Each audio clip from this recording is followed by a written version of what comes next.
ஜவ்வரிசி வச்சு அதுக்கு 2 மேங்கோ எடுத்துக்கிறோம். அது நல்லா பழுத்த மாம்பழம் சரிங்களா.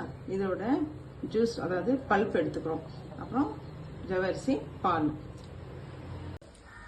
தண்ணி பாயில் ஆகிட்டு இருக்கு.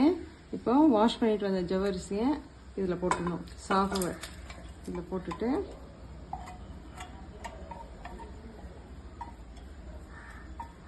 இது நல்லா கொதிச்சு வரணும்.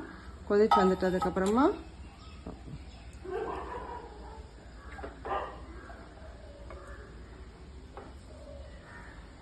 நல்லா வெந்து வந்துச்சு பாருங்க. கண்ணாடி பதம் வந்துருச்சு.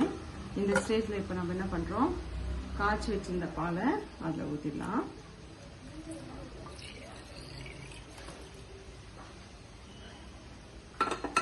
ஊற்றிட்டு நல்லா கலக்கலாம். இந்த பாயசம் நம்ம சம்மரில் ஃப்ரிட்ஜில் வச்சு குடிச்சோன்னா அவ்வளோ ரெஃப்ரெஷிங்காக இருக்கும். மேங்கோ சீசனில் தான் இதை சாப்பிட முடியும். அதுவும் மேங்கோ வந்து அந்த மேங்கோ வந்து நல்லா ஸ்வீட்டாக இருக்கணும்.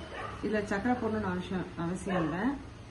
யாருக்கு ஸ்வீட்னஸ் இந்த மேங்கோட ஸ்வீட்னஸே போதும்னா இதுலேயே போதும்.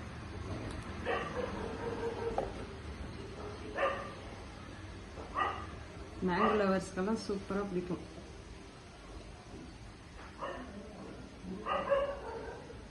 கலர் பார்த்தீங்களா, அமேசிங்காக இல்லை கலரு பா. எனக்கு இந்த பாயாசம் ரொம்ப பிடிக்கும். யாருக்கெல்லாம் இந்த பாயாசம் பிடிக்கும்னு சொல்லுங்கள். சம்மரில் இந்த பாயாசத்தை யாரெல்லாம் செய்வீங்கன்னு சொல்லுங்கள். இதை அப்படியே எடுத்து கொஞ்சம் ஆறினோடனே ஃப்ரீஜரில் வச்சுடுங்க. ஃப்ரிட்ஜில் வச்சுடுங்க.